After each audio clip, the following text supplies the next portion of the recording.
জলকে কিচেন থেকে সবাইকে স্বাগত। কেমন আছো সবাই? আজকে আমি আমাদের তোমার লাঞ্চের সঙ্গে স্পিনিচ অমলেট বানাবো। ঠিক আছে? তো তার জন্য আমি দেখো এখানে নিয়ে নিয়েছি পালং শাক। একটু বড় পাতা ছিল, যার জন্য এরকম কুচিয়ে নিয়েছি। ঠিক আছে? ধুয়ে শুকিয়ে আমি এটা একটু কুচিয়ে নিয়েছি। আর এখানে আমি 4টে ডিম নিয়েছি। যা পালং শাক নিয়েছি লাঞ্চে সবার জন্য, তো সেজন্য আমি 4টে ডিম নিয়ে নিয়েছি। আর এখানে তোমার অর্ধেকটা পেঁয়াজ, পেঁয়াজটা তোমার স্কিপ করতে পারো, তো আমি দিলাম পেঁয়াজটা যেহেতু ডিম নিয়েছি না। আর একটা কাঁচা লঙ্কা কুচিয়ে নিয়েছি। তো এখানে এর মধ্যে এখন আমি একটু নুন দেব। আর এখানে একটু নুন দিলাম, বেশি লাগবে না, কেননা পালং শাকটা তোমার গরমে তোমার গিয়ে খুবই কমে যাবে, সেজন্য বেশি নুনটা না হয়ে যায়। আর এখানে একটু ভালো ফ্লেভার এবং টেস্টের জন্য আমি এখানে গোলমরিচ গুঁড়ো দিলাম। ঠিক আছে? কেননা কাঁচা লঙ্কা দিয়েছি, ওই জন্য আমি এখানে গোলমরিচটা একটু ভালো ফ্লেভারের জন্য আমি গোলমরিচ দিলাম। তো এখন আমি শুরু করি। এখানে গ্যাসটা আমি ধরিয়ে দিয়ে আমি আবার দেখাচ্ছি। গ্যাস ধরিয়ে আমি প্যানটা বসিয়ে দিয়েছি। কেমন? আচ্ছা, এবার একটু কমিয়ে দিয়ে আমি এখানে বাটার দিচ্ছি। হ্যাঁ, যদি বাটার তোমার যদি মানে না খেতে চাও, তাহলে এখানে তেল দিলেও হবে। বাটার দিলে কী হবে, একটু টেস্টটা ভালো হবে। তো সেই জন্য আমি এখানে একটু বাটার দিলাম।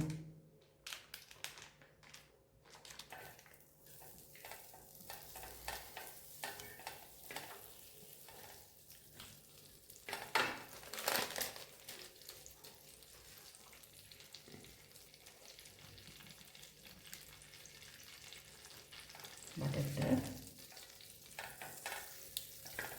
এখন কিন্তু গ্যাসটা একদম সিমে রাখতে হবে। বাটার তো বেশি যদি হাই করে দিই, তাহলে এটা তোমার গিয়ে পুড়ে যাবে বাটারটা। আচ্ছা, এবার আমি এর ওপরে এই স্পিনিচগুলো দিয়ে দিচ্ছি।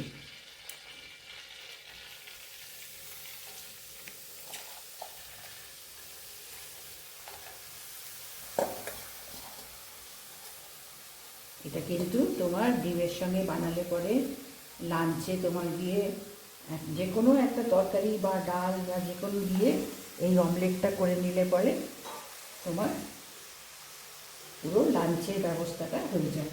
আচ্ছা, এর ওপরে আমি সামান্য একটু নুন দিয়ে দেবো, কেননা এটা তোমার পালং শাকটা দিয়েছি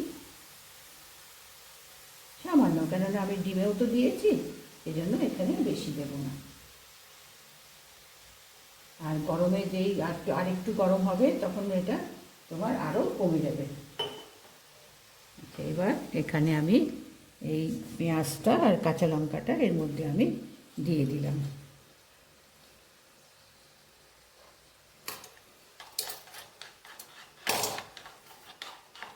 এখানে আমি 4টে ডিম নিয়েছি।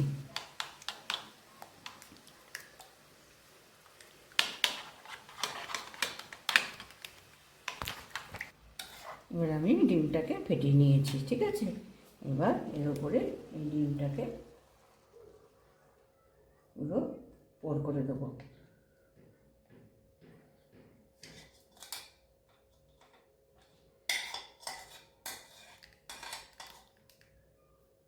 এবার গ্যাসটাকে বাড়িয়ে দেবো।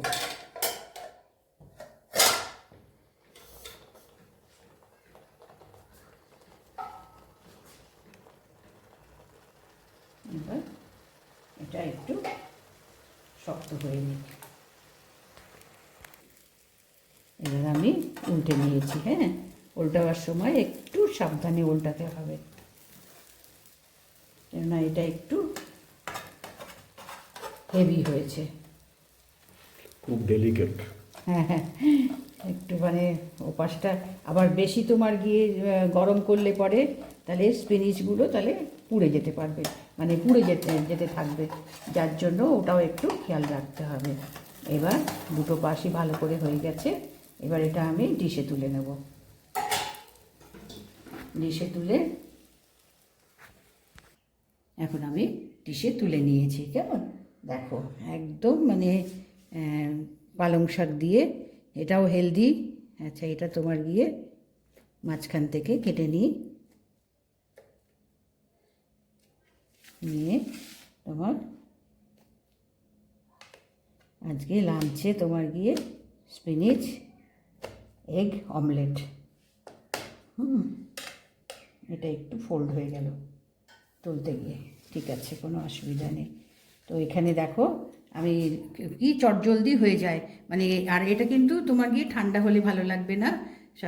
কিছু কিছু জিনিস আছে না গরম গরম তোমার খেতে যেমন টেস্টি এবং বেশ একটু মচমচে মতন হবে। এটা ফ্রাই হয়েছে এখন, তো এটা মানে খাওয়ার আগটাতে সমস্ত গুছিয়ে রাখলাম, রেখে তারপরে খাওয়ার আগটাতে এইটা বানিয়ে খেতে হবে।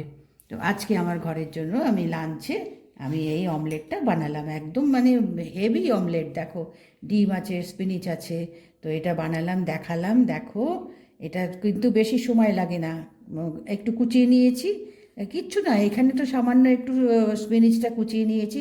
যদি ছোট সাইজের হয়, আরে বলি, এটা তোমার গিয়ে যেহেতু পালং শাকটা আমার কাছে বড় বড় ছিল সেই জন্য আমি একটু কুচিয়ে নিয়েছি, আর যদি ছোট সাইজের হয় তো কোচাতে লাগবে না, তো সেইটা দিয়েই তোমার বানানো হয়ে যাবে। তো আমি দেখালাম, বানালাম। দেখো নিশ্চয়ই এগুলো বানিয়ে খেও, আর এই শীতের পালং শাক তো খুবই ভালো, ভালো একেবারে ফ্রেশ সুন্দর আসছে। তো এটা তোমার গিয়ে বাচ্চাদেরও বড়োদেরও সবাইরই খুবই উপকারী এবং হেলদি। তো এটা দেখে ভালো লাগলে নিশ্চয়ই একটা লাইক করো, সাবস্ক্রাইব করো, ঠিক আছে।